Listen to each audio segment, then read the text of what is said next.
بسم الله الرحمن الرحيم إن الحمد لله نحمده ونستعينه ونستغفره ونؤمن به ونتوكل عليه ونعوذ بالله من شرور أنفسنا ومن سيئات أعمالنا من يهدي الله فهو المهتد ومن يضلل فلن تجد له وليا مرشدا ونصلي ونسلم على محمد أما بعد أعوذ بالله من الشيطان الرجيم بسم الله الرحمن الرحيم يا أيها الذين آمنوا اتقوا الله حق تقاته ولا تموتن إلا وأنتم مسلمون وقال تعالى يا أيها الناس إنا خلقناكم من ذكر وأنثى وجعلناكم شعوبا وقبائل لتعارفوا إن أكرمكم عند الله أتقاكم وقال النبي صلى الله عليه وسلم نعمتان مغبون فيهما كثير من الناس الصحة والفراغ أو كما قال عليه الصلاة والسلام رب اشرح لي صدري ويسر لي أمري واحلل عقدة من لساني يفقهوا قولي اللهم انفعنا بما علمتنا وعلمنا ما ينفعنا سبحانك لا علم لنا إلا ما علمتنا إنك أنت العليم الحكيم.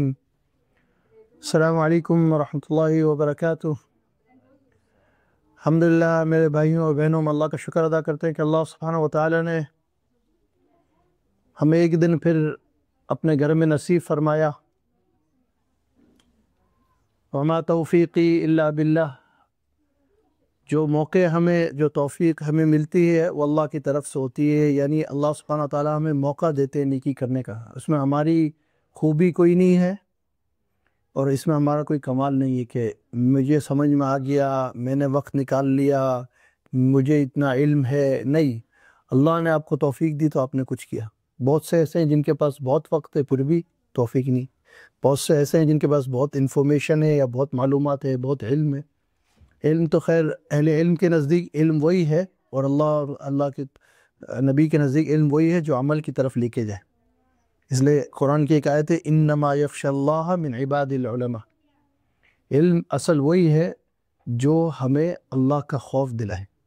باقی انفارمیشن ہے، آپ نے انفارمیشن جمع کر لی گوگل اور یوٹیوب پہ، وہ ان کا تو تقویٰ نہیں ہے نا، چیٹ جی پی ٹی کا بھی تقویٰ نہیں. تو اسی طرح شیطان کے پاس انفارمیشن بہت تھی لیکن علم نہیں تھا. تو علم جب ہوتا ہے تو اللہ سبحانہ و تعالیٰ جو اصل علم ہے اس کی نشانی کیا ہوتی ہے؟ عاجزی ہوتی ہے. اس کی نشانی کیا ہوتی ہے؟ تقویٰ ہوتا ہے. اس کی نشانی کیا ہوتی ہے؟ اللہ کا خوف ہوتا ہے. یہ اصل، کیونکہ جس درخت کے اوپر پھل ہو، درخت تو بہت ہیں لیکن جس پہ پھل ہوتا ہے وہ جھک جاتا ہے. اسی طرح آپ صلی اللہ علیہ وسلم سب سے زیادہ علمی شخصیت تھے لیکن تواضع میں بھی سب سے زیادہ آگے تھے. اس طرح آتا ہے کہ جب وہ دو لوگوں کے درمیان بیٹھتے تھے تو کوئی اگر ان سے باہر کا ملنے آ رہا جو ان کو نہیں جانتا اس کو پہچاننا مشکل ہو جاتا تھا. کہاں ہیں اللہ کے نبی؟ کدھر ہے؟ تو یا اللہ کے نبی کی عاجزی تھی. تو یہ علم کا تقاضا ہے.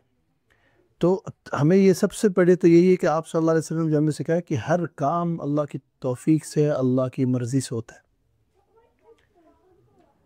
اور جو ہمیں اللہ نے ابھی نصیب فرمایا رمضان کا مہینہ، یہ بھی اللہ کی توفیق، اللہ کی مرضی. اللہ نے کرم فرمایا کہ ہمیں اللہ نے رمضان کا مہینہ نصیب فرمایا جو آیا اور چلا بھی گیا.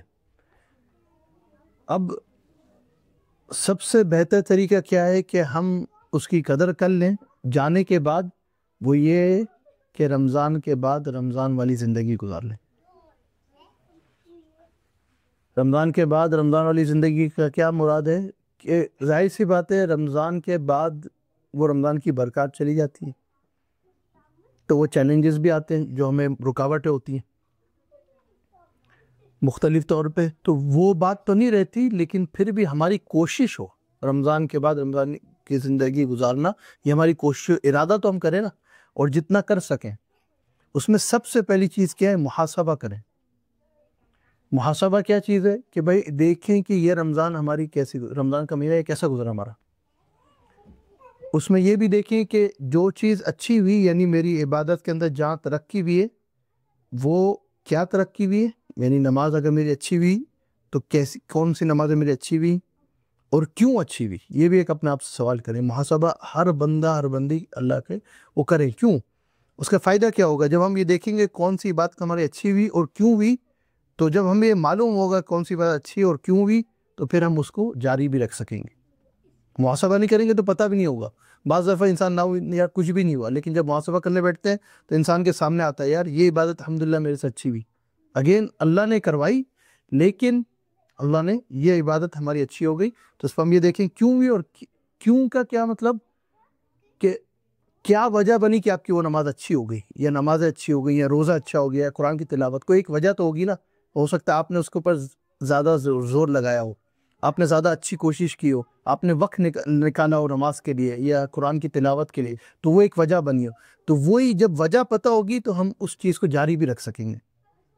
جب وجہ ہی نہیں پتہ ہوگی تو کیسے کریں گے؟ کریں گے ہاں نماز اچھی ہوگی تو پتہ نہیں کیوں کیسے، تو اب اس کو پھر جاری رکھنا بھی مشکل ہوگا. تو وجہ ڈھونڈنے کہ ریزن کیا تھا، کیا وجہ تھی جس وجہ سے وہ میری.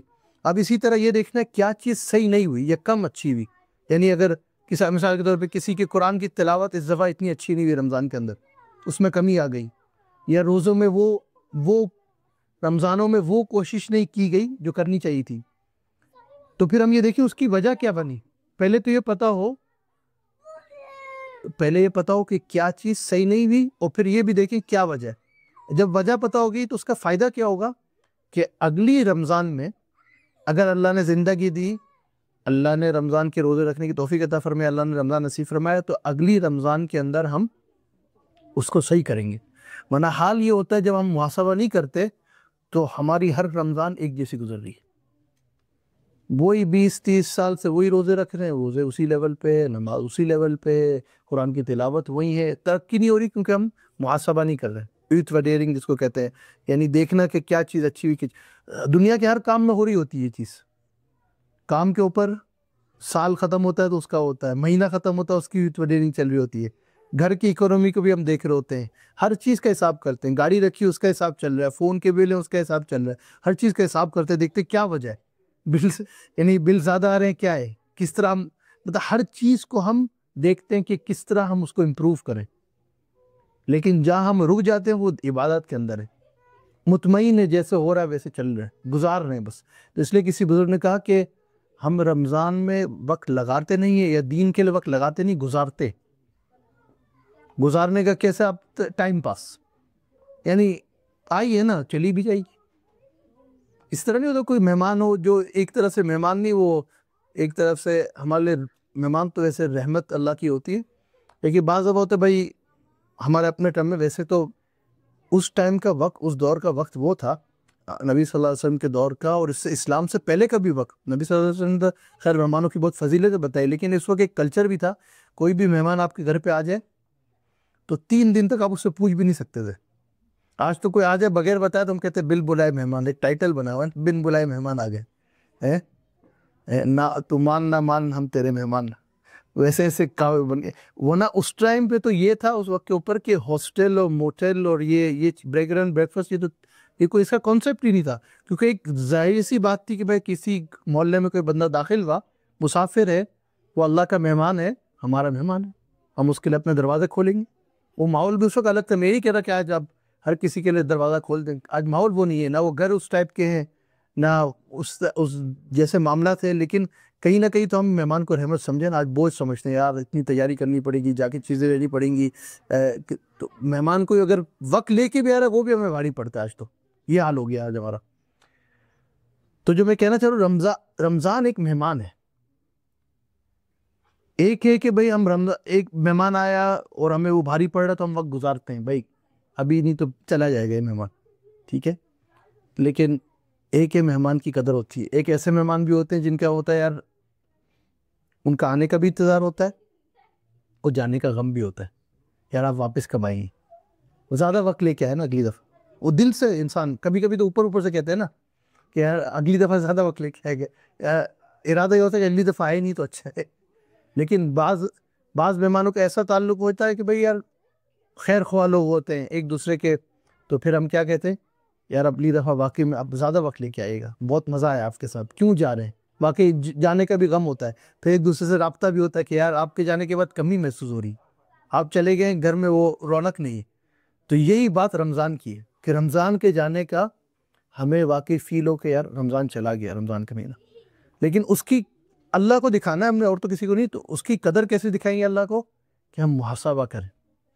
اب محاسبہ کیا، وہی میں نے کہا نا، جیسے اب ایک مہمان چلے جاتا ہے تو ہم کیا کرتے ہیں، جب مہمان کی اکرام کرنا ہو، کوئی اسپیشل مہمان ہو، کوئی خاص مہمان ہو، تو گھر والے بھی آپس میں کہتے ہیں یار یہ رہ گیا، اگلی دفعہ آئیں گے نا تو اگلی دفعہ ہم ان کی یہ بھی خاطرداری کریں گے. مطلب محاسبہ کر رہے ہوتے نا، یہ رہ گیا، یہ صحیح، یہ کھانا صحیح نہیں بنا تھا، اس کو اور اچھا بنائیں گے اگلی دفعہ. مطلب اگلی دفعہ کے ارادہ کر رہے ہوتے مہمان کے لیے. تو یہی بات رمضان میں کہ یہ کام کم رہ گیا، یہ زیادہ ہو گیا. جب تک یہ نہیں کریں گے تو اگلی دفعہ وہ جو مہمان رمضان اللہ ہمیں نصیب کرے انشاءاللہ، تو پھر ہم اس کا استقبال صحیح طرح نہیں کر سکیں گے. وہی لیول پہ ہوگا جہاں آ جائے. اسی طرح مہینے گزرتے جائیں گے، پھر رمضان سر پہ ہوگا اور پھر ہم کہیں گے یار آج ہم وہی. تو اس لیے محاسبہ بہت ضروری ہے. وہ محاسبہ سنت ہے، آپ صلی اللہ علیہ وسلم کی ایک سنت ہے. یہ تو آج ہم سمجھتے ہیں کہ بھئی یہ ویسٹ نے ہمیں سکھایا کہ محاسبہ کرو. یہ تو نبی صلی اللہ علیہ وسلم نے کئی 100 سال پہلے، مطلب 1400 سال پہلے یہ محاسبہ سکھایا. دن کا بھی محاسبہ کریں، اپنے معاملات کا بھی محاسبہ کریں، اپنے اعمال کا بھی محاسبہ کریں، اپنے تعلقات کا بھی محاسبہ کریں، اپنے ہر چیز کا محاسبہ کرنا. کیونکہ محاسبہ نہیں کریں گے تو ہمیں کیسے پتہ چلے گا کہ ہم نے کیا چیز صحیح کرنی، اور نہیں صحیح کریں گے تو کبھی بھی صحیح نہیں ہوں گے، کیونکہ اسی لیول پہ آپ چلتے رہیں گے. اس لیے ایک بزرگ کے بارے میں آتا ہے کہ وہ جب بات بھی کرتے تھے، وہ ایک اس میں بھی ایک قول ہے کہ بھائی تولو پھر بولو. تو وہ اس طرح وہ بزرگ کی عادت یہ تھی کہ بھائی ہر لفظ کو دیکھتے تھے، بھائی یہ میں بول رہا ہوں فائدہ مند ہے یا نہیں ہے. آج ہم باتیں کر رہے ہوتے ہیں، ہمیں پتہ بھی نہیں ہوتا کہ بھئی یہ فائدہ مند باتیں یا نہیں ہیں. وقت بھی ضائع کر رہے، اپنا بھی، دوسروں کا بھی، اور گناہ بھی کما رہے. کبھی غیبت ہو رہی ہے، کبھی چغل خوری ہو رہی ہے، کبھی الزامات لگا رہے ہیں، کبھی تہمت لگا رہے ہیں، کبھی پورے معاشرے کو لپٹ رہے، کبھی کسی قوم کو لپٹ رہے، اور سمجھ رہے کہ بس کوئی حساب نہیں ہوگا اس کا. ہر لفظ، ہر جملہ جو ہم کہہ رہے ہیں، ہر بات ہم کر رہے ہیں، اس کا حساب ہوگا. تو یہ محاسبہ بہت ضروری ہے. اور محاسبہ تو میں کہوں گا یہاں تک کہ ہر رات کو محاسبہ کریں. ہر رات کو محاسبہ کیا ہے کہ بھئی پوری ہر رات کو آپ بیٹھ کے دیکھیں کہ میرا دن کیسا گزرا. یعنی آج میں نے کس کا دل دکھایا، آج میں نے کس کی مدد کی، اور اگر کسی کا دل دکھایا تو کیوں دکھایا میں نے، کیا وجہ بنی. جب تک یہ نہیں کریں گے تو پتہ نہیں، بعض دفعہ ایسے لوگ ہوتے ہیں پتہ بھی نہیں ہوتا کہ دن میں کس کس کا دل دکھا دیا، کسی کو کیا کہہ دیا، کیا غلط کام ہو گئے. تو یہ ضروری ہے لیول پہ، کیا پتہ ہماری وہ آخری رات ہو اور ہم معافی منگے بغیر سو گئے اللہ سے اور اس بندے یا بندی سے جس کا دل دکھایا.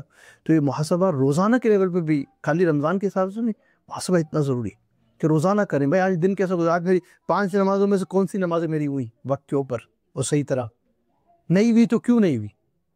دونوں حصے نا، ایک ایک نہیں ہوئی، چلو نہیں ہوئی، ختم. لیکن جب تک کیوں پہ نہیں جائیں گے تو آپ کو یہ نہیں پتا ہوگا اگلی دفعہ اگلے دن کیا کرنا ہے کہ نہیں ہو واپس وہ چیز.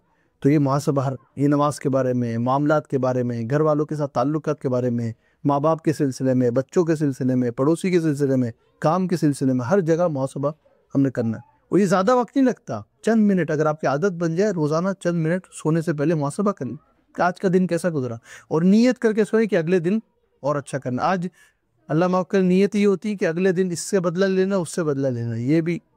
لیکن اس کی جگہ ہم یہ نیت کر کے سوئیں کہ بھئی کن سے ہم نے معافی مانگنی، ہو سکتا ہماری آخری رات. تو محاسبہ، تو رمضان کا محاسبہ کیا ہے کہ بھئی دیکھیں کہ رمضان میں کون سے اچھے کام ہوئے، کون سے کام صحیح نہیں ہوئے، ان کو کیسے صحیح کرنا ہے، کیا وجہ بنی کہ وہ صحیح نہیں ہوئے. اور یہ بھی دیکھیں، جیسے اگر مثال کے طور پہ آپ نے رمضان کا ایک دن لے لیا، پہلا رمضان لے لیا، 15ویں رمضان، ایک مثال.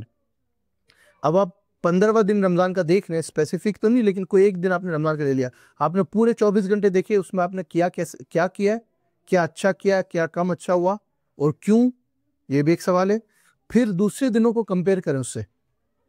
اگر مثال کے طور پہ کسی نے رمضان کا 10واں روزہ یا 15واں روزہ لیا، دیکھیں کہ بھئی دوسرے دن اس سے اچھے گزرے یا اس سے کم اچھے گزرے. اور اگر کم اچھے گزرے ہیں تو پھر اس پہ بھی سوال ہوگا کیوں کم. اگر یہ دن میرا اچھا گزرا تھا تو باقی اس سے کم اچھے کیوں گزرے، اور اگر دوسرے دن اس سے اچھے گزرے تو یہ دن کیوں کم اچھا تھا. تو جب تک ہم ان چیزوں پہ نہیں جائیں گے اور اپنے انڈیویجول لیول پہ، تو پھر ہم کبھی بھی ترقی نہیں کر سکتے. اعمال کے اندر بات کروں، دنیا میں بھی تو ہم ترقی کرتے رہتے ہیں، ہر چیز کو دیکھتے ہیں، ہم باریکی سے دیکھتے ہیں، چاہے وہ گھر کے معاملات ہوں، کام کے معاملات ہوں، پڑھائی کے معاملات ہوں. ترقی ہمیں چاہیے نا، ترقی چاہیے. دین میں ترقی کب ہوگی؟ جب تک ہم باریکی سے نہیں دیکھیں گے. رمضان کے اندر ہم دیکھیں اس کو. تو یہ رمضان کا ایک ہے. دوسرا کیا ہے؟ عزم، ارادہ. یعنی مثال کے طور پہ یہ رمضان کے اندر ہم نے محاسبہ کر لیا اپنا، اگلی رمضان کے لیے محاسبہ ہے، اس کے اندر 2 عزم ارادے ہیں. ایک ہے ابھی کا عزم ارادہ. ابھی کا عزم ارادہ کیا ہے؟ رمضان میں جو اچھی کام میں نے شروع کیے ہیں وہ میرا عزم ارادہ ہے کہ میں ان کو جاری رکھوں گا یا جاری رکھوں گی. یہ عزم ارادہ ہے. اور اگلی رمضان کے لیے عزم ارادہ کیا ہے کہ اس رمضان میں جو کمی رہ گئی اگلی رمضان اگر اللہ نصیب کرتے ہیں تو میں اس سے اچھی رمضان گزاروں گی. تو یہ دو عزم ارادے، ایک ہے شورٹ ٹرم پلاننگز اور ایک ہے لانگ ٹرم. نا شورٹ ٹرم میں آپ کا کیا ہے کہ ابھی کا کام کیا ہے کہ ابھی رمضان والی زندگی گزاریں، یعنی رمضان میں اگر آپ نے اچھے کام شروع کیے تھے تو ان کو جاری رکھیں.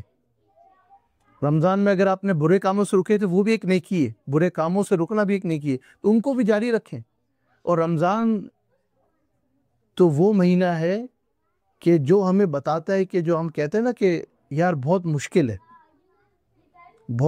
گناہوں سے رکنا، بہت مشکل ہے فجر میں اٹھنا، بہت مشکل ہے وقت نکالنا. رمضان ہمیں بتاتا ہے کہ آپ نکال سکتے ہیں. اب اگر رمضان کے مہینے کو اٹھا کے دیکھیں، سحری میں آپ اٹھ رہے ہیں، فجر آپ پڑھ رہے ہیں، مغرب سے پہلے چند منٹ پہلے آپ وقت نکال کے بیٹھے ہوئے ہیں، تو اس کا مطلب پاسبل ہے، ممکن ہے. ہم نے ایسے ہی امپاسبل بنائے ہوئے کہ یار یہ ہوتا نہیں ہے. گھر والوں کے ساتھ آپ افطاری کر رہے ہیں، گھر والوں کے ساتھ آپ سحری کر رہے ہیں، تو رمضان کے بعد بھی کوئی ایسا وقت ہو جس میں ہم ناشتہ یا کھانا کوئی ایک وقت ساتھ تو کریں. اس کی برکات جو ہوتی ہے، ایک دوسرے کو اٹھا رہے ہیں، ایک دوسرے کے ساتھ ہیں، ایک دوسرے کو نماز کا.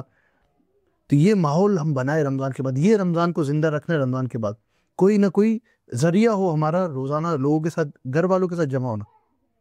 اس کا اتنا فائدہ ہوا، ایک تو کہ آپس میں تعلق بنے گا. آج ماں باپ اور گھر والے ایک ساتھ جمع نہیں ہوتے، پورا ہفتہ گزر جاتا ہے، کبھی ایک دوسرے کی شکل دیکھنے کو نہیں ملتی. کہ بھئی ماں باپ یا ماں یا باپ گھر پہ آئے، بچے سو گئے، صبح جب وہ اٹھے تو بچے جا چکے اسکول. مطلب اس طرح والی روٹین بھی چلو کسی کی ہوتی ہے ٹف روٹین، لیکن کوئی ایک ایسا وقت ہو نا دن میں یا تو مل لے یا پھر منیمم ہفتے میں تو ایک دفعہ ملے.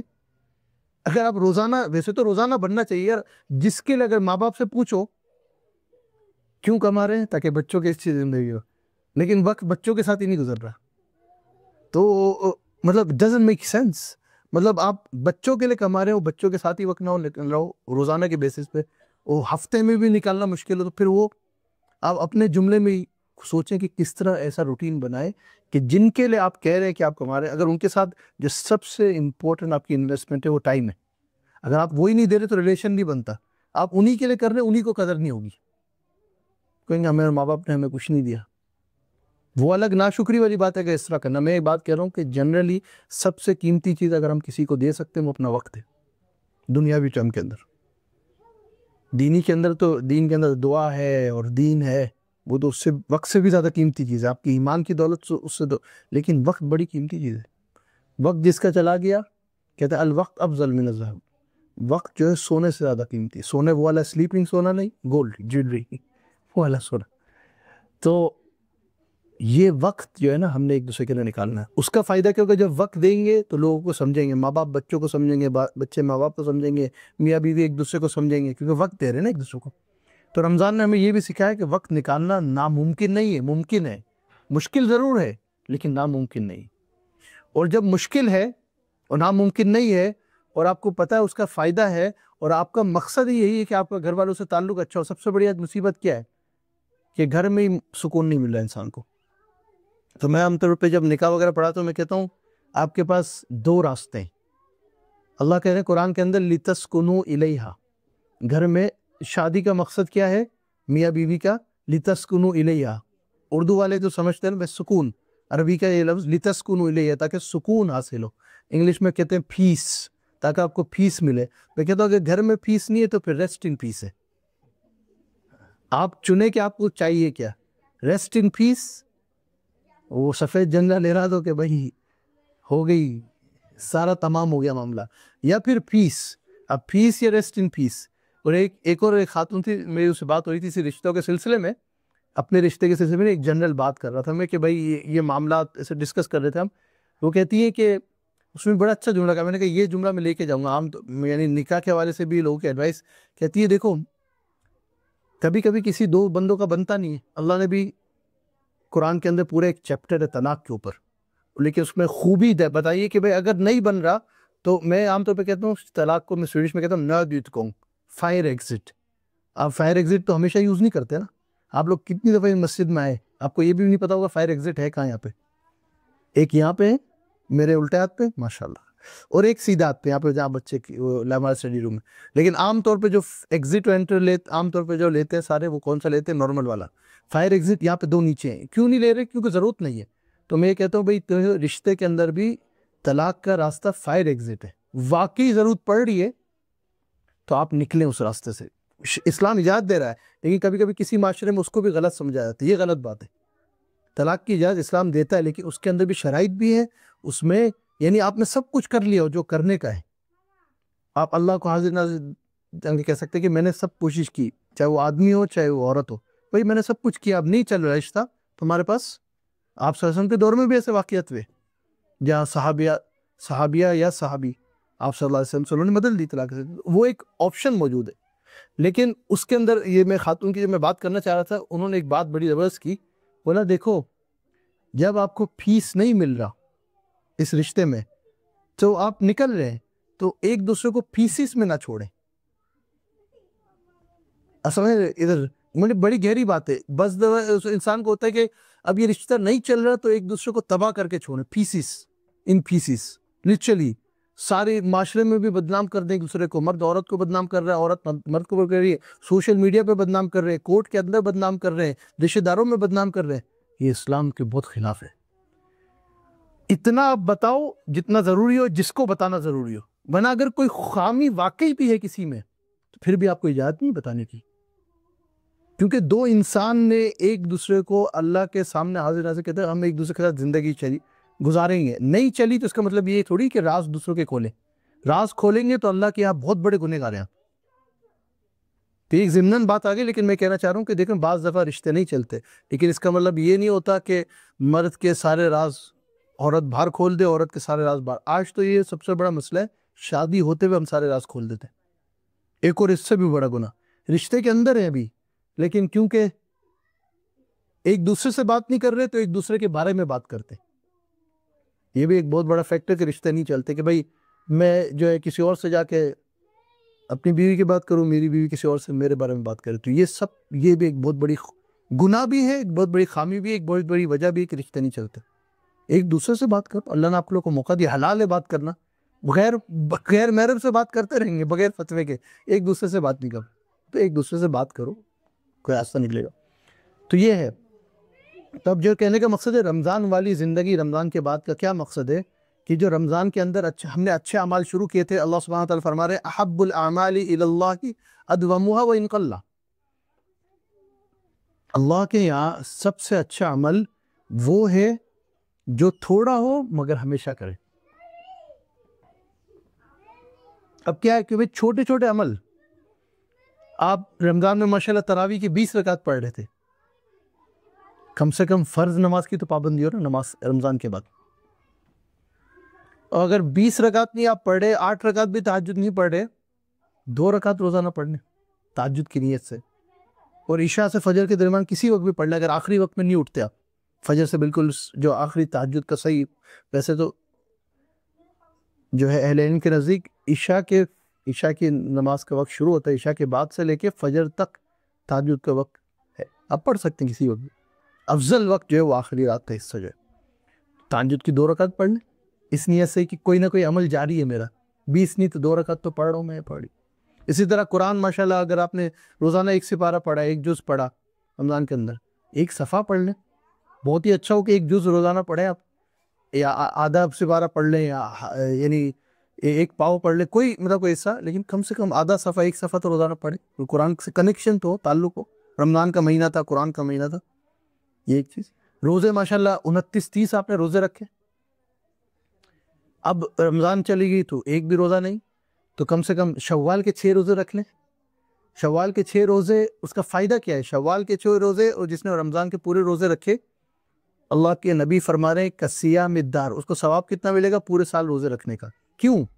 اس کی وجہ ہے کیونکہ اللہ کم سے کم، یہ کم سے کم ہے، اللہ کم سے کم ہر نیکی کا 10 گنا ثواب دیتے ہیں. من جاء بالحسنۃ فلہ عشر امثالها. ایک نیکی لے کے جو آئے گا، ایک نیکی کرنے کا نہیں، اللہ نے کہا لے کے آئے گا، یعنی کرنا بھی اور بچانا بھی ہے. یہ بھی ایک رمضان کا تقاضا. ہم نے نیکیاں تو کر لی، پھر نیکیوں کو ضائع بھی کرتے ہیں، غیبت میں اور دوسرے کاموں میں اور گناہوں کے اندر اور غلط زبانی میں، اور سارے مطلب یو نہیں، اتنے گناہ ہیں، سے نیکیاں ضائع ہو جاتی ہیں، تو ہم وہ بھی کر رہے ہوتے ہیں۔ البتہ اگر ہم دنیا کے اندر کوئی ہم انٹینسیو کسی کام پہ جائیں اور ہم نے دن رات لگا کے کمائی کی ہو، تو ہم نہیں چاہیں گے وہ ضائع ہو، بلکہ وہ کرنٹ اکاؤنٹ سے بھی نہیں، سیونگ اکاؤنٹ میں ڈال دیں گے۔ قیمتی رقم ہوگی تو ہم کہیں گے یار نہیں یار کہیں کارڈ گر گیا تو وہ رقم نہ چلی جائے، تو اس کو کرنٹ سے بھی ہٹا کے سیونگ میں ڈال دیں گے۔ اتنی قیمتی وہ رقم ہے ہمارے لیے جو سیو ہو رہی ہے، لیکن اعمال اتنے ہستے اور اتنے سستے ہیں کہ ہم خود ہنس رہے ہوتے ہیں، اور ایسے ہی کوئی قدر ہی نہیں۔ اتنی محنت سے آپ نے کمایا، نیکیاں کی، رمضان کی دن رات کی نیکیاں کی، لیکن وہ ایسے جا رہی ہیں آپ کے ہاتھ سے۔ تو ان کو بچانا ہے، ان نیکیوں کو بچانا ہے۔ تو یہ جو روزے ہم نے 29 دن رکھے، ان کو کم سے کم ہم جو ہے کس طرح شوال کے روزوں کے ذریعے بچا لیں۔ بھائی اللہ فرمائے 10 نیکیوں کے برابر کم سے کم اللہ نیکی دیں گے جو ایک نیکی لے کے آیا۔ تو ایک روزہ ہم لے کے آئے، ویسے ہی رمضان میں 70 گنا زیادہ ہے، پھر اس کو بھی 10 سے مرتبہ کر دو تو 700 روزوں کا ایک روزے کا ثواب مل رہا ہے منیمم۔ اندازہ تو لگائے اللہ کی کیا دین ہے۔ آپ نے ایک روزہ رمضان میں رکھا، رمضان میں ہر نیکی کا کتنا ثواب ہے؟ 70، اور پھر اسی 70 کو آپ منیمم 10 سے کر دیں تو 700 روزوں کا ایک روزے کا ثواب مل رہا ہے۔ اچھا اگر ہم 10 پہ ہی رہتے ہیں، وہ حساب سے کہ کسیام الدار، پورے سال کے روزے رکھنے کا کیوں مل رہا ہے پورے سال کا، تو یہ کیلکولیشن سمجھ لیں کہ آپ نے ایک مہینے کا روزہ رکھا، ایک مہینے کتنے ہو گئے؟ 10 مہینے ہو گئے نا، منیمم 10، اور وہ جو شوال کے 6 روزے ہیں، 6 کو اگر ملٹیپلائی کر دیں 10 سے کتنے ہو گئے؟ 60 روزے، 60 دن یعنی 2 مہینے، تو وہ 2 مہینے شوال کے روزوں کے اور 10 مہینے رمضان کے، کتنے ہو گئے؟ 12 مہینے۔ تو آپ رمضان کے پورا مہینہ رکھیں روزہ، اور شوال کے 6 دن کنٹینیوس رکھنا ضروری نہیں ہے، نہیں لیکن عید کا تو پہلا دن ہے، اس دن تو آپ نے روزہ رکھنا نہیں ہے، اس دن نہ ثواب نہیں بلکہ الٹا گناہ ہے اس دن تو آپ نے، لیکن سیکنڈ شوال سے لے کے اینڈ آف شوال تک، اب 29 سے 30 ہے، آپ شوال کے روزے رکھیں، اس میں 6 روزے کبھی بھی رکھ سکتے ہیں، ایک ساتھ 6 رکھ لیں اگر سہولت ہے، ویکینڈز میں رکھ لیں اگر وہ سہولت ہے، بھائی ویک ڈیز میں کام بہت ٹف ہے، یا پھر منڈے تھرسڈے کو جو آپ صلی اللہ علیہ وسلم رکھتے تھے، پیر و جمعرات کو وہ رکھ لیں، بھائی پیر و جمعرات کو، اس طرح کر کے 3 ہفتوں میں آپ کے روزے بھی پورے ہو جائیں گے، ہر ہفتے 2 روزے۔ آپ صلی اللہ علیہ وسلم کا تو یہ معمول تھا پورے سال کا، پیر و جمعرات کے روزے رکھنا، اور اس پہ تو ریسرچ بھی ہے کہ بھائی 5+2، یہ تو آپ 14 سال پہلے کرے تو ریسرچ تو ابھی ہے کہ بھائی 5+2 کرے۔ 5+2 کیا کہ بھائی آپ 5 دن کھائیں اور 2 دن آرام دیں پیٹ کو۔ آپ صلی اللہ علیہ وسلم تو یہ کئی 100 سال پہلے کرتے ہوئے آ رہے، اور ان کی خوراک بھی ایسی نہیں تھی جیسے ہماری، کئی مہینے تو صحیح کھانا بھی نہیں ہوتا تھا ان کے، لیکن پھر بھی یہ احتیاط، اور پھر بھی یہ روزے، اور پھر بھی یہ عبادت۔ آج ہم تو خود پتہ ہے ہمیں خوراک کیا ہے، بلکہ رمضان میں تو ہم افطاری سحری میں اتنا کھا لیتے جتنا عام طور پہ پورے دن میں نہیں کھاتے، تو یہ تو ہمارا حال ہے۔ تو یہ جو ہے نا کہ 5+2، اگر پیر و جمعرات کا ہم روزہ رکھ لیں، یا پھر 13 14 15 ہر مہینے کا، ایام 20 کہلاتے ہیں، سفید دن، وائٹ ڈیز، ویتداگر۔ کیوں سفید دن کہلاتے ہیں؟ کیونکہ 14ویں کا چاند تو ہمیں پتہ ہے کہ 14ویں کا چاند کیا ہوتا ہے؟ فل مون۔ 13 14 15 کو ہر مہینے اسلامی لحاظ سے آپ صلی اللہ علیہ وسلم روزہ رکھتے تھے۔ کیوں؟ اس کے اوپر بھی ریسرچ کی گئی ہے کہ جب فل مون ہوتا ہے تو آپ کا بلڈ کا لیول کے اندر فرق ہوتا ہے، تو جب آپ روزہ رکھتے ہیں تو آپ اوقات میں آ جاتے ہیں، آپ کی ہر چیز جسم کی ہے نا اوقات میں آ جاتی ہے، عاجزی الگ آتی ہے، نرمی الگ آتی ہے، بلڈ لیول ہر چیز آپ کی جو ہے نا کنٹرول میں آ جاتی ہے، کیونکہ آپ اوپر نہیں جا رہے ہوتے۔ تو روزے کے فوائد ہیں، آپ صلی اللہ علیہ وسلم یہ 13 14 15 کا روزہ، تو یہ اگر 13 14 15 ہی رکھ لیں شوال کے اندر، 3 تو یہی ہو گئے، پھر 3 کہیں بھی رکھ لیں روزے، تو 6 اس طرح روزے ہو جائیں گے۔ تو یہ ایک طریقہ ہے، جب رمضان کے ہم شوال کے 6 روزے رکھ لیں گے تو اس سے ہمیں ہمت بھی آ جائے گی، یار میں نے رمضان کے بعد 6 روزے رکھ لیے شوال کے اندر، تو کیوں نہ میں اب شوال کے بعد بھی جو مہینے آ رہے ہیں ان میں بھی روزے رکھوں، 1 2 روزے ہر مہینے رکھ لیں، یا ہفتے میں 2 روزے رکھ لوں، تو یہ تو بہت مطلب اللہ کی طرف سے توفیق ہے۔ تو اس کی کوشش کریں کہ وہ 13 14 15 کا روزہ رکھ لیں، اور پیر و جمعرات کا روزہ رکھ لیں، تو روزوں کے اس طرح جاری رکھ لیں۔ پھر ہم نے بات کر لی نماز کی، ہو گئی نماز کی پابندی، اسی طرح روزوں کی پابندی، اسی طرح قرآن کی تلاوت کی پابندی۔ اب آ جائے ذکر اور اذکار کے اوپر۔ ذکر و دعا رمضان کے الحمدللہ کسی نہ کسی لیول پر ہم کر رہے تھے، اس کو جاری رکھیں۔ اس کا سب سے بڑا فائدہ کیا ہے؟ سب سے بڑا فائدہ یہ ہے کہ جو وقت کی آپ دعا پڑھیں گے نا، اس وقت آپ کو کم سے کم یہ تو ہوگا کہ اللہ کا دھیان نصیب ہوگا۔ آج ہم سے جو گناہ ہوتے ہیں کیوں ہوتے ہیں؟ عام طور پہ اللہ کا دھیان ہٹا ہوا ہوتا ہے۔ اب مثال کے طور پہ کوئی گھر میں داخل ہو رہا ہے، دعا پڑھ کے داخل ہو رہا ہے، سلام کر کے داخل ہو رہا ہے، تو وہ تو اپنے آپ کو خود یاد دلا رہا ہے اللہ میرے ساتھ یہاں موجود ہے، تو میں نے گھر والوں کے ساتھ انصاف کے ساتھ پیش آنا ہے، میں نے گھر میں بھی داخل ہو کے کوئی گناہ نہیں کرنا ہے۔ کوئی گھر سے نکل رہا ہے، دعا پڑھ کے نکلے گا، اپنے آپ کو خود یاد دلا رہا ہے کہ اللہ میرے ساتھ گھر سے باہر بھی ساتھ ہے، میں خالی گھر میں نہیں صوفی اور کوفی بناؤں، میں باہر بھی اللہ کے سامنے، مجھے کہیں اور نہیں جا سکتا، میں نے جانا ہے تو وہیں جانا ہے جہاں اللہ مجھے اجازت دے رہے۔ گھر سے بھی ہم نکلیں گے قدم ہم اللہ کی گائیڈنس لے لیں۔ آپ گاڑی میں نکلیں، سفر کی دعا پڑھ کے ادھر اللہ کی یاد کے، جو سفر اللہ آسان کر رہا ہے اللہ ہی آسان کر رہا ہے میرے لیے، تو میں اس سفر کو گناہ کا سفر نہیں بنا سکتا۔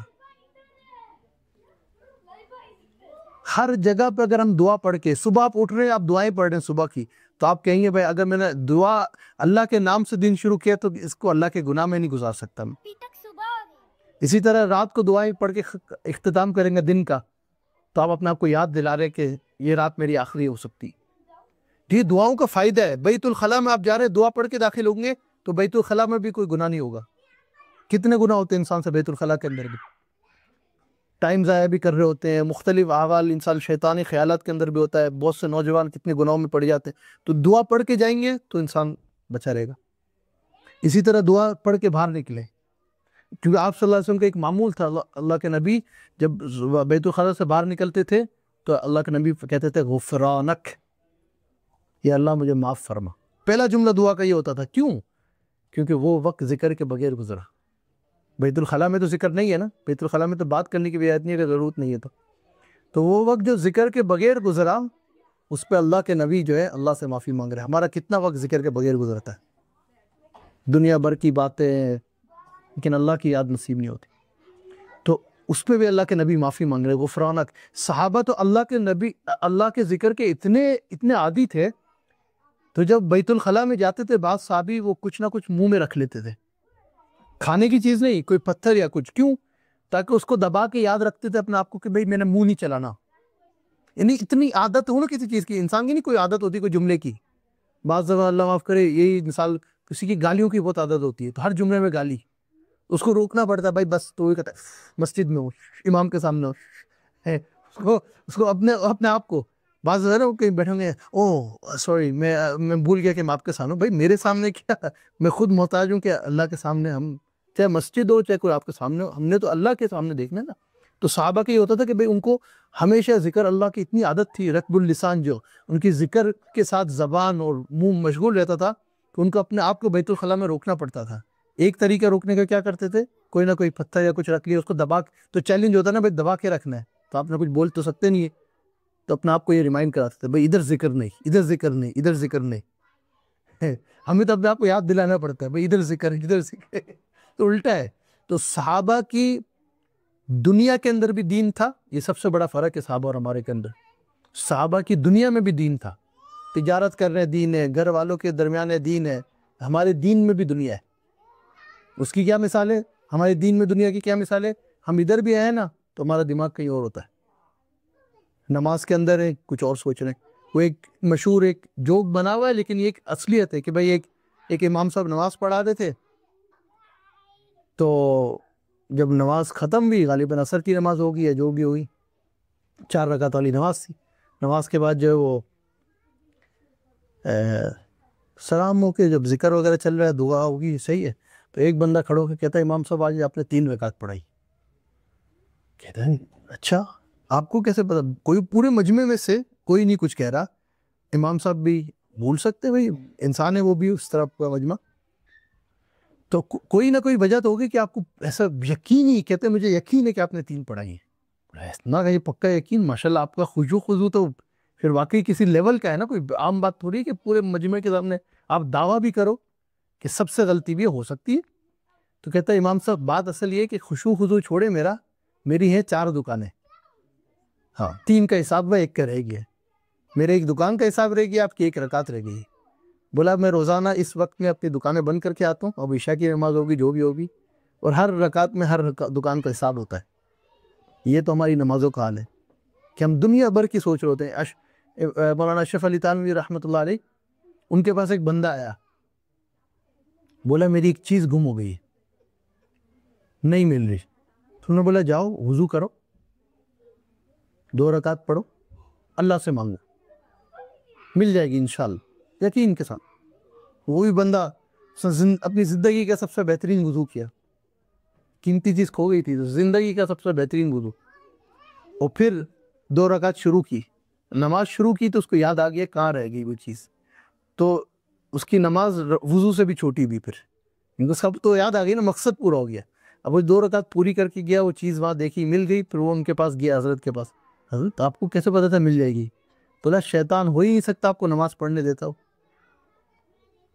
حدیث کے اندر آتا ہے خنزب ایک شیطان ہے، اس کا چہرہ جو ہے مچھر، یعنی اس کی چونچ مچھر جیسی ہے، مچھر کا ہوتا ہے، تو وہ جیسے انسان نماز میں یا اللہ کی بات میں جاتا ہے تو وہ وسوسے سے ڈالتا ہے دل کے اندر، اس کی کوشش ہوتی ہے کہ پہلے تو پڑھے نہ، شیطان کی تو کوشش یہ نا کہ پہلے عبادت نہ کریں، جب عبادت شروع کرے تو وسوسے ڈالتا ہے، مختلف وسوسے، کسی کو بیچارے کو بیت الخلاء کا وسوسہ ہے، کسی کو پاکی کا وسوسہ ہے، کسی کو وضو کا وسوسہ ہے، کسی کو رکعتوں کا وسوسہ ہے، وسوسے ہی ڈالتے ہیں شیطان۔ اس کا جو ہمارے اہل علم علاج بتاتے ہیں ان سب چیزوں کا یہ ہے کہ اس کو بڑھنے نہ دو، بڑھنے کیا نہیں دو بھائی، اور یہ نہیں ہے کہ بھائی اگر آپ کو لگ رہا ہے کہ اگر آپ کر چکے ہیں بس آگے بڑھیں، چاہے وہ نماز ہے، چاہے وضو ہے، چاہے بیت الخلاء میں آپ کو مسائل ہیں، اس پہ آگے بڑھیں، اس کو اور زور نہ دیں، اور زور دیں گے تو اور پڑھتے جائیں گے۔ بعض جگہ دیکھا کہ پونا گھنٹہ لوگ جو ہے وہ وضو بھی کر رہے ہیں اور ایک نماز سے دوسری نماز ہو گئی، یہ نماز ہی پوری نہیں ہوئی ان کی، کیونکہ وسوسے میں اتنا انسان چلا جاتا ہے۔ تو وسوسہ کا علاج، سب سے علاج تو بہت سے ہیں، ایک علاج یہ کہ آپ اس کو اور بڑھنے نہ دیں، وہیں بریک لگا دیں، بس اپنے آپ کو کہیں کہ نہیں ہو گیا، آپ نے وضو کیا نا، آپ بیت الخلاء گئے، اپنے آپ کو پاک کیا، آپ نے نماز پڑھی، ہو گئی، واپس نہ ادھر جائیں۔ واقعی یقینی کوئی چیز ہو وہ الگ بات ہے، آپ کو یقین پتہ بھائی پاک، وہ الگ چیز ہے، لیکن میں وسوسے کے علاج یہ بتا رہا ہوں، یہ نہیں کہہ رہا ہوں کہ بھائی واقعی آپ کو پتہ تھا آپ نے بغیر وضو کی نماز پڑھی تو دہرائیں گے، یہ نہیں کہ بھائی میں کہہ دیا بھائی فتویٰ مل گیا، اسکینڈینیوین فتویٰ ہے کہ ہو گیا، نہیں، وہ نہیں ہے، بات یہ ہو رہی ہے کہ وسوسے کو آپ نے وہ نہیں دینا، کیونکہ وسوسہ ایسی چیز کہ پھر لمٹ نہیں ہوتی، پھر آپ گھستے جائیں گے اور بڑے بڑے لوگ اس وسوسے میں پڑتے جاتے ہیں، تو ادھر اس کا بہرحال یہ ایک ضمن بات تھی۔ تو بات یہ کہ ذکر اذکار کو جاری رکھنا ہے، یہ بھی ایک رمضان کی برکات ہے کہ آپ کو ذکر اذکار کی نصیب ہے، تو اس ذکر اذکار کو اپنے رمضان کے بعد بھی باقی رکھنا ہے۔ اور اسی طرح جن گناہوں کو ہم نے رمضان میں چھوڑا تھا اس کو بھی رمضان کے بعد باقی رکھیں۔ اب جو گناہوں کو ہم نے رمضان کے بعد باقی چھوڑ دیا تھا رمضان کے اندر، تو ان کو پھر واپس جاری رکھنا ان گناہوں کو، تو یہ تو پھر بتانا ہے کہ رمضان کا کوئی فائدہ نہیں ہوا۔ یا پھر بعض لوگ کہتے ہیں نا بھئی اب رمضان آ رہی ہے تو اب ساری بریکیں لگا دو، رمضان کے بعد واپس دیکھیں گے۔ تو یعنی ارادہ پہلے سے یہی کیا ہوا ہے کہ جو گناہ رمضان میں چھوڑے تھے اب جب رمضان کے اندر ہم نے حلال کام بھی چھوڑ دیے تھے، حلال کام سے کیا مراد ہے؟ کھانا پینا تو جائز ہے نا دن میں، وہ چھوڑنے کو کیا وجہ اس کی کہ اللہ کو ہم دکھا رہے ہیں اللہ آپ کے لیے ہم جائز کام بھی چھوڑ سکتے ہیں، تو ناجائز کام کیوں نہیں چھوڑ سکتے اللہ، جس میں ہمارا اپنا نقصان ہے۔ ایک عالم تھے، وہ گناہ کی مثال دے رہے تھے، گناہ کی اور نیکی کی مثال، گناہ اور نیکی کی مثال دے رہے تھے وہ، تو انہوں نے جو گناہ کی مثال دی نا وہ میں سامنے رکھنا چاہوں گا۔ وہ کیا ہے؟ انہوں نے گناہ کی مثال یہ دی، مثال کے طور پر کہ خارش ہو رہی ہو تو اس وقت جب کہیں خارش ہو رہی تو خارش کرنے میں مزہ آتا ہے نا، لیکن جب خارش چھوڑیں تو کیا ہوتا ہے؟ جلن ہوتی، درد ہوتا ہے نا۔ بولا گناہ کی مثال یہ، اس وقت تو مزہ آئے گا، بعد میں جو تکلیف ہوگی نا زندگی کے اندر بھی اور زندگی کے بعد بھی، وہ سزا ہوگی گناہ کی۔ تو بولا عقل مندی نہیں ہے کہ مزہ آ رہا ہے گناہ میں تو کرتے رہوں، کیونکہ جب گناہ کا ایفیکٹ ہوگا نا بعد میں تو آپ زندگی میں پتہ چلے گا اس کا، اور زندگی کے بعد بھی اللہ بچائے۔ تو یہ گناہ کا بڑا نقصان ہے۔ آپ کو وقت کی طور پہ تو مزہ آئے گا، کوئی بھی گناہ آپ اٹھا لیں وقتی طور پہ، عام طور پہ، لیکن ایک ہے کہ بھئی ایسے گناہ بھی ہیں گناہ بے لذت، اس کے اوپر بھی بڑے علماء نے کتابیں بھی لکھی ہیں اور بیانات بھی کہ گناہ بے لذت، ایسے گناہ ہوتے ہیں جن کا اس وقت بھی کوئی فائدہ نہیں ہو رہا ہوتا، کوئی لذت نہیں ہے ان گناہوں کے اندر، لیکن انسان کرنے جا رہا ہے۔ مثال کے طور پہ کسی کی جان لے لینا، اس میں کیا لذت ہے؟ لیکن یا کسی کو نقصان پہنچانا، اس لیے انسان کے بھی گروپ بتائیں علماء نے، اس پہ بڑا مطلب یہ اتنا زیادہ کام باوا ان کے اوپر، انہوں نے بتایا انسان بھی 3 قسم کے ہیں، جیسے جانور بھی 3 قسم کے ہیں۔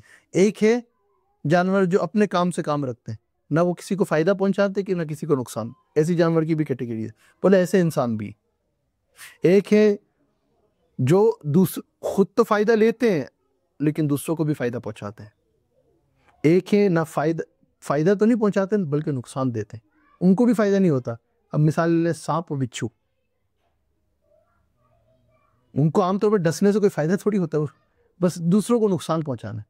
تو انسان میں بھی یہ کیٹیگریز ہیں، پر نقصان پہنچانا، گناہ بے لذت جس کو کہتے ہیں، بھئی کوئی لذت نہیں اس گناہ میں، نقصان لوگوں کو آپ پہنچا رہے ہو خام و خیب۔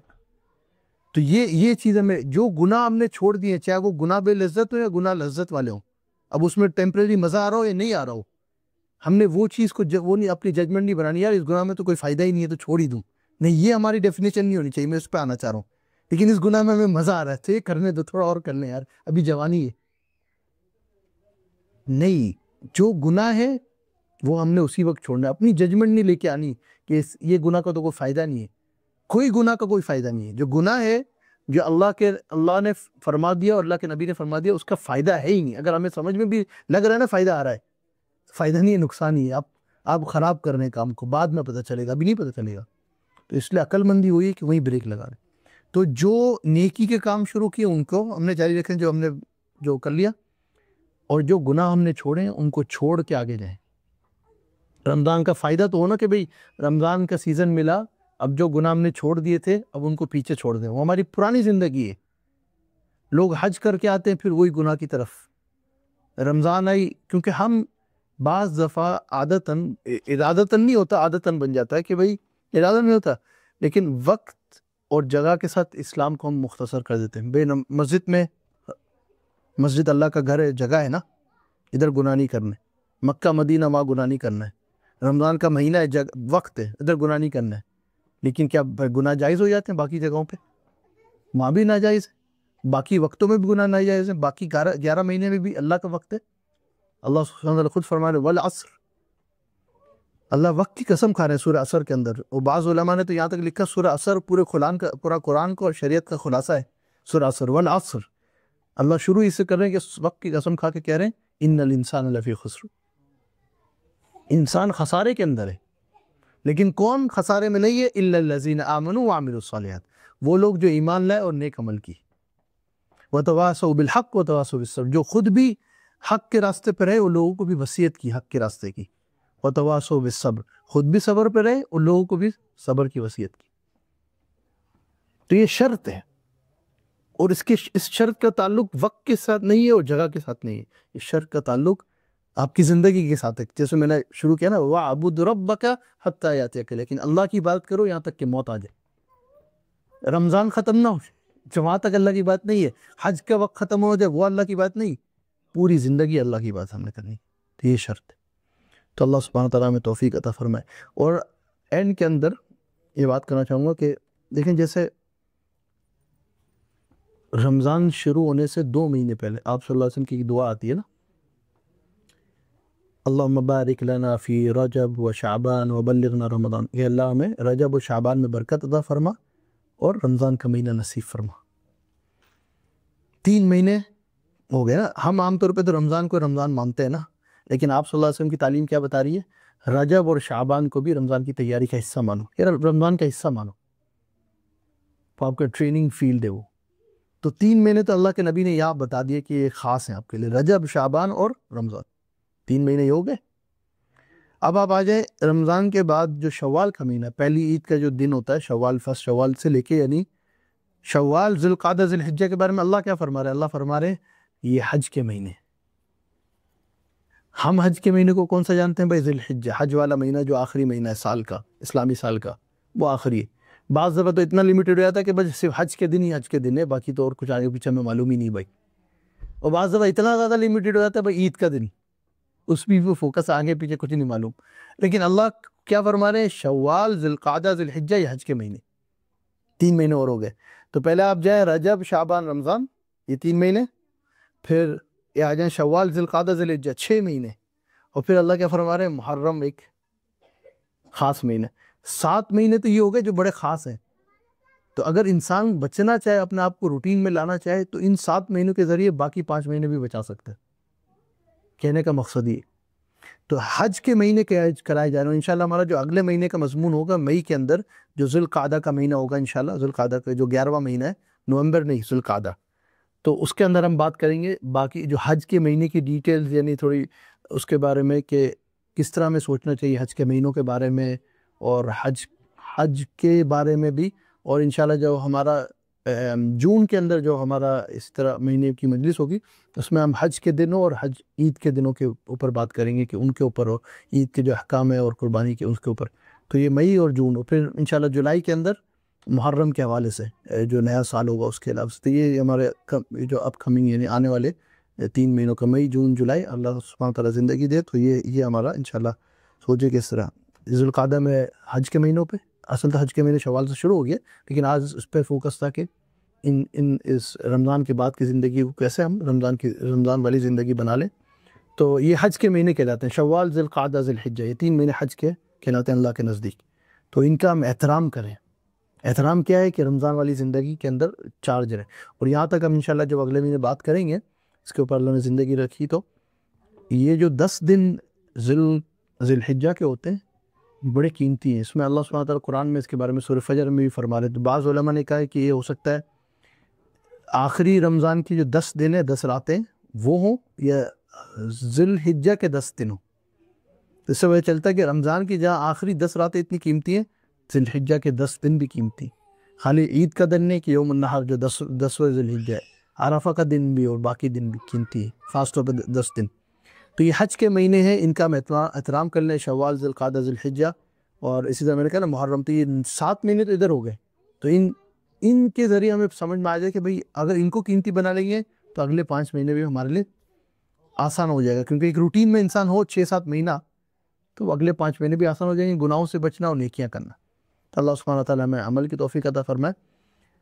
اور اگلا جو ہمارا انشاءاللہ درس ہوگا وہ 3 مئی کو، پہلے فرسٹ سیٹرڈے ایوری منتھ جو ہوتا ہے نا، پہلا ہفتہ. تو انشاءاللہ اگلا درس ہمارا 3 مئی کو ہوگا، اور ٹائمنگ وغیرہ اسی طرح ہم انشاءاللہ جو ہوگا وہ بتا دیں گے اپنے سوشل میڈیا چینلز کے اوپر.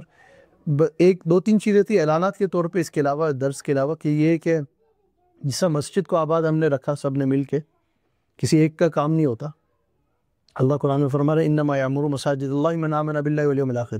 مسجد کو آباد کرنا، مسجد کو یعنی چاہے وہ ایکٹیویٹیز کے ذریعے ہو یا یعنی تعاون کے ذریعے، مختلف طریقے سے تعاون کر سکتا ہے انسان. وقت دے کے بھی تعاون کر سکتا ہے، مالی طور پہ بھی تعاون کر سکتا ہے. مختلف نیکی کے کام میں کوئی وہ نہیں ہے اسپیسیفیکیشن کہ بھائی اس طرح ہی تعاون ہوگا. مختلف دعاؤں کے ذریعے تعاون کر سکتا ہے، خیر خواہی مختلف طور پہ ہو سکتی ہے. تو وہ سب کا کام ہے، نہ وہ اسپیسیفک خالی امام کا یا کمیٹی کا. کمیٹی اور امام تو اس لیے ہوتا ہے کہ بھائی چلو مل کے معاشرے کے ساتھ ایک اللہ کے گھر کو آباد کریں. تو اس بات کی فکر کریں کہ رمضان کے بعد بھی انشاءاللہ ہم نے مسجد کو زندہ رکھنا ہے. مہینے کے درس میں بھی، جمعے کے دن بھی، جمعے کے علاوہ پورے ہفتے بھی جو کر سکے. اور جب آپ لوگ آتے ہیں تو انشاءاللہ دوسری فیملیز کو بھی بتائیں کہ یہاں یہ سلسلہ ہے، اور اسی طرح دوسرے لوگوں کو بھی لے کے آئیں، اپنے گھر والوں کو بھی لے کے آئیں انشاءاللہ. اور سمر کے اندر بھی انشاءاللہ جو لوگ ادھر ہیں سفر پہ نہیں جائیں گے تو انشاءاللہ مسجد کو آباد کریں. آئیں روزانہ کے طور پہ بھی آئیں، جب بھی آ سکتے ہیں. خالی درس والے ہفتے والے دن نہیں آئیں، ہر ہفتے کو آئیں، ہر اتوار کو آئیں، ہر جمعے کو آئیں، ہر ہفتے، ہر روزانہ آئیں انشاءاللہ. تو ایک تو یہ ہے. دوسرا یہ کہ جو ہمارے واٹس ایپ چینل ہے، موثق کا جو گروپ ہے مسجد عائشہ کا، چاہے خواتین ہیں مرد حضرات ہیں، انشاءاللہ اس میں بھی آپ جو نہیں ہے شامل ہو جائیں. اس سے فائدہ یہ ہوتا ہے کہ بھائی نماز کے ٹائم ٹیبل ہے یا ایکٹیویٹیز ہیں یا کوئی اور معاملات ہیں تو آپ کو انفارمیشن مسجد کی ملتی رہے گی اس طریقے سے بھی. اور پھر آخر میں بات جو کہ جہاں آپ خیر کے کام کا حصہ بن سکتے ہیں وہاں بنیں. کہ یہاں پہ بھی مسجد میں جیسے جہاں ہر چیز کے اخراجات ہیں، مسجد کے بھی اپنے اخراجات ہیں مختلف لحاظ سے، تو اس کا بھی حصہ بنیں. کہ اگر آپ مسجد کے اندر تعاون کر سکتے ہیں، چاہے وہ ممبرشپ کے تھرو یا منتھلی یا ڈیلی، جو بھی طریقے یا ہفتہ واری جس طرح بھی، تو اس خیر کے اندر بھی انشاءاللہ آپ لوگ حصہ بنیں. اللہ سبحانہ تعالیٰ سب کی نیکیوں کو قبول فرمائے، اللہ سبحانہ تعالیٰ سب کا آنا قبول فرمائے، اللہ سبحانہ تعالیٰ ہم سب کو جو اخلاص و استقامت نصیب فرمائے. اور آخری میں سب سے بات یہ کہ دعاؤں کے اندر اپنے آپ کو، اپنے گھر والوں کو اور امت مسلمہ کو نہ بھولیں. اس وقت بہت سخت ضرورت ہے، خاص طور پہ ہمارے بھائی بہن فلسطین کے اندر اور سیریا میں، شام میں، سودان میں، جہاں جہاں مسلمان بھائی بہن ہیں اور دنیا بھر کے اندر انسان پریشان ہیں، ان سب کے لیے دعا کریں کہ اللہ سبحانہ تعالیٰ ان سب کے لیے خیر عافیت والا معاملہ فرما، آسانی کا معاملہ فرما. جزاک اللہ خیر. سبحان اللہ بحمدی، سبحانک اللہم بحمدک، نشہد ان لا الہ الا انت، نستغفرک ونتوب الیک.